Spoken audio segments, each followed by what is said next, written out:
पूछ लिया। मेरे गोविंद ने स्वागत किया, बुलाया, स्वागत किया। एक बात पूछी, क्यों आई है देवी?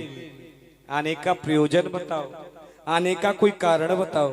स्वागतम वो माँ भागा, स्वागत है आपका।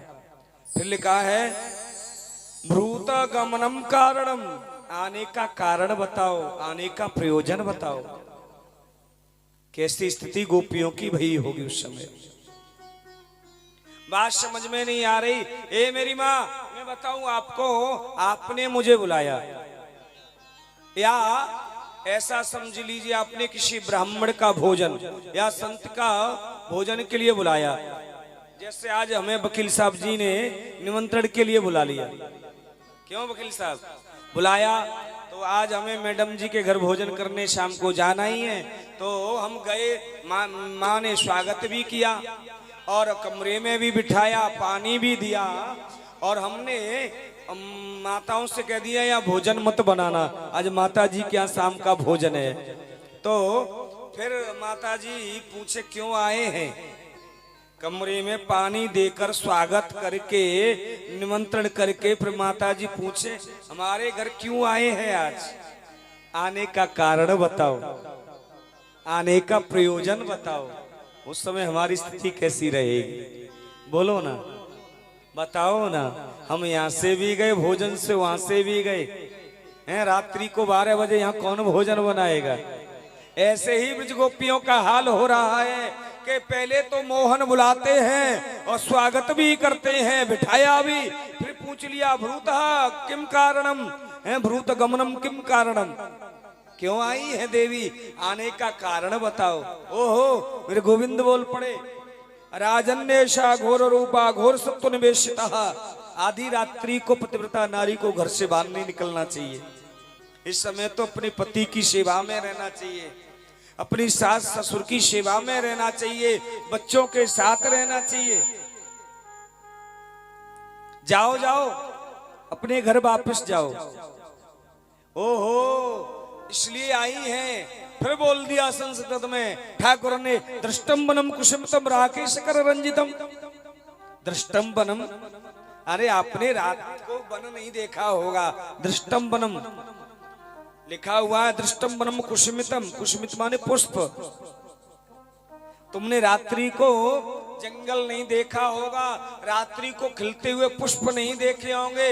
राकेश कर रंजितम, राकेश मिस चंद्रमा, अपनी पूर्ण कला से चंद्रमा पूर्णिमा को खिल रहा है। उस चंद्रमा की छाया को देखकर पुष्प खिल रहे हैं। चंपा के पुष्प, चमेली के पुष्प, रात रानी बेला खिल रहा है। आपने देख लिया, अब जाओ जाओ याशी, राकेश कर रंजितम, जाओ देवी। देख लिया ना चंद्रमा, देख लिया ना जंगल। ओहो, फिर मेरे गोविंद ने कहा पतिव्रता एक नारी थी, उसके पति नित्य हवन करते थे। अपने घर हवन कुंड बना था, 6 महीने का बालक था। अब वो हवन कुंड के पास खेल रहा था। उसके पति कारणवश बाहर गए थे, गर्मी का सीजन, और अपना काम करके आए। और जब वो देवी जी पतिव्रता नारी चावलों में से धान बीन रही थी, पति जी आए तो जंगा पर सिर रख दिया और सिर रखकर परेशान थे गर्मी से। तो देवी जी ने चावल उठा के रख दिए, हवा करने लगी, बालों को सहलाने लगी, और पति जी घुटने पे ही सो गए, उठने पे सिर रख के सो गए। आहा, और इधर में वो बालक हवन कुंड के पास खेल रहा है।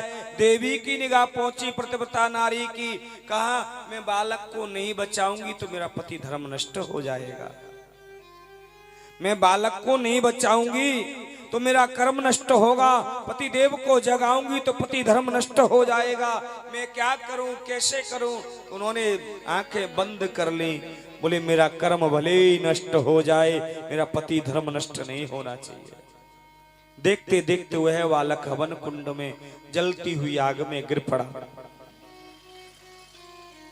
समय के अनुसार वह पति जगा उस पतिव्रता नारी का, तो वह देवी हवन कुंड के पास पहुंची, रोने लगी। तो रोने क्या लगी, जब देखा तो अग्नि जोर जोर से जल रही है, पर बालक उस अग्नि में किलोल कर रहा है।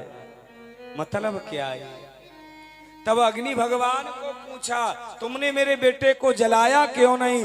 तब कहा अग्नि भगवान ने, पतिव्रता नारियों में बहुत ताकत है। अग्नि भगवान बोले, मेरे से भी ज्यादा ताकत है, मैं इसलिए ठंडी हो गई, शीतल हो गई। कई पतिव्रता नारी मेरे पुत्र को, अपने पुत्र विरह वेदना में मुझे श्राप न दे डाले, इसलिए मैं ठंडी हो गई।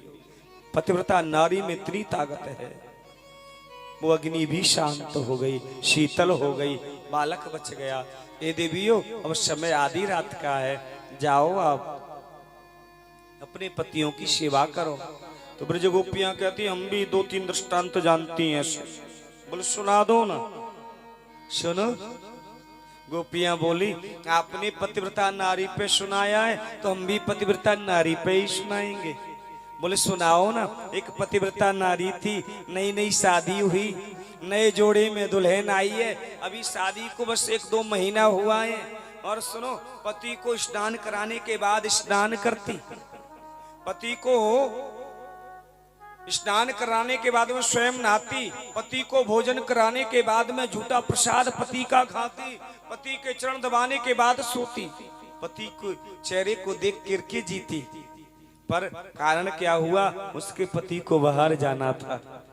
उस पतिव्रता नारी को मालूम पड़ा मेरे पति जी बाहर जा रहे हैं। तो पत्नी जी बोली, वो पतिव्रता नारी बोली, जी आपके बगैर हम नहीं रह सकते। बोले हमें अपने साथ लेके चलो, अपने नाली लेके चलो, साथ लेके चलो। तब कहा, तो मैं 4-5 दिन में वापस आ जाऊंगा, तो 4-5 दिन में कैसे रहूंगी? तो कुमार के पास गया, मिट्टी का एक पुतला बनवा के लाया अपना जैसा, और वो अपनी पत्नी को दे दिया।